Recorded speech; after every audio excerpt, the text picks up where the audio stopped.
இந்த வீடியோக்கு குரல் கொடுக்குறவங்களோட குரல் சரியில்லை, அதனால் என் வாய்ஸ்லேயே கொடுக்குங்க, கொஞ்சம் அட்ஜஸ்ட் பண்ணிக்கோங்க. நம்ம இன்றைக்கி பார்க்க போகிற டிஷ் வந்து பார்த்திங்கன்னா எக் மேர்லி. இது வந்து நம்ம வீட்டில் நிறையா பேர் வந்து உப்புமாவே செஞ்சு போட்டு நம்மளை சாவடிச்சிருப்பாங்க. அதுக்கு மாற்றாக நிறையான்னா நம்ம புதுசாக வந்து டிஷ்ஷு நம்ம வீட்டில் சொல்லி தந்தால் தான் நமக்கு புது டிஷ் கிடைக்கும். வாங்க இந்த டிஷ் எப்படி செய்கிறதுன்னு பார்ப்போம்.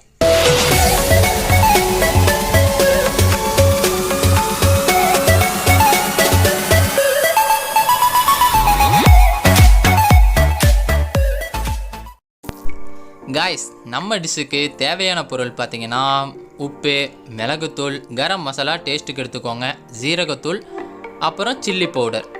அடுத்ததாக பார்த்திங்கன்னா ஒரு கப்பில் ஒரு எக் எடுத்துக்கோங்க, 1 இல்லை 2 எடுத்துக்கோங்க. ஆனியனை கட் பண்ணி எடுத்துக்கோங்க, மல்லித்தலை எடுத்துக்கோங்க, ஒரு கப்பு மாவு அளவாக எடுத்து வச்சுக்கோங்க. அடுத்ததாக நம்ம உருளைக்கிழங்க செம்மையாக வேக வச்சு நல்லா சாஃப்டாக இருக்கணும், அதை நல்லா சொரவி எடுத்து வச்சுக்கோங்க. அப்போ தான் அது நல்லா சாஃப்டாக இருக்கும், சாப்பிட்றதுக்கு நல்லாயிருக்கும்.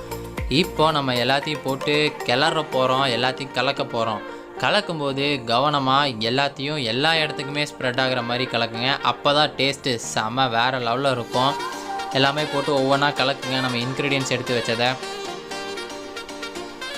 நீங்கள் ஆனியன் கட் பண்ணுறதே பார்த்தீங்கன்னா நம்ம எவ்வளோ மாவு எடுத்துருக்கோம், நம்ம எவ்வளோ உருளைக்கிழங்கு எடுத்துருக்கோமோ அதுக்கு தகுந்த மாதிரி நம்ம ஆனியன் கட் பண்ணிக்கோங்க. அப்போ தான் வந்து நம்ம ஆனியனும் அதிகமாக இல்லாத அளவுக்கு இருக்கும். நம்ம சாப்பிடும்போது வந்து ஃபுல்லாக ஆனியனே இருந்தாலும் நமக்கு ஒரு மாதிரி இருக்கும், என்னடா வெறும் வெங்காயத்தை சாப்பிட்ட மாதிரி இருக்குது அப்படிங்கிற மாதிரி. நீங்கள் வந்து அளவாக ஆனியன் எடுத்துக்கிட்டிங்கன்னா நம்ம ஆம்லேட்டில் சாப்பிட்ற மாதிரி இருக்கும், டேஸ்ட்டாக இருக்கும். நீங்கள் ஒரு முட்டை போட்டு பாருங்கள், ஒரு முட்டை போடும்போது உங்களுக்கு அந்த சாஃப்ட்னஸ் கிடைக்கலனா இன்னொரு முட்டை ஆட் பண்ணிக்கோங்க, கண்டிப்பாக அந்த சாஃப்ட்னஸ் கிடைக்கும். நம்ம கலக்கிற கைவண்ணத்தில் தான் இருக்குது ஃபுட்டோட டேஸ்ட்டு. அதனால் விட்டு கலக்குன்னு கலக்குங்க, வேறு லெவலில் வரும். நல்லா அமுத்தி பிசைஞ்சு விட்டுருங்க. இப்போ பார்த்தீங்கன்னா நமக்கு எல்லாமே ரெடி ஆயிடுச்சு. நம்ம எடுத்து ஊற்ற போகிறோம். கல்லை ஊற்றுனா நல்லா ரவுண்டாக வரும், ரவுண்டாக வரலினா ரவுண்டாக வர மாதிரி செஞ்சுருங்க ஒரு கரண்டி எடுத்து. அப்போ தான் நல்லாயிருக்கும், எல்லா இடத்துலையும் வேகும். நல்லா ஒட்டுக்காக போட்டு இட்லி மாதிரி பண்ணி வச்சிட்டிங்கன்னா எதுவுமே வேகாது, மேலே அப்படியே இருக்கும். இப்போ கரண்டி விட்டு எல்லாமே வெந்துருச்சா அப்படின்னு பார்த்துட்டு எடுத்து வச்சிங்கன்னா நம்ம ஃபுட்டு செம்மையாக ரெடி ஆயிரும்.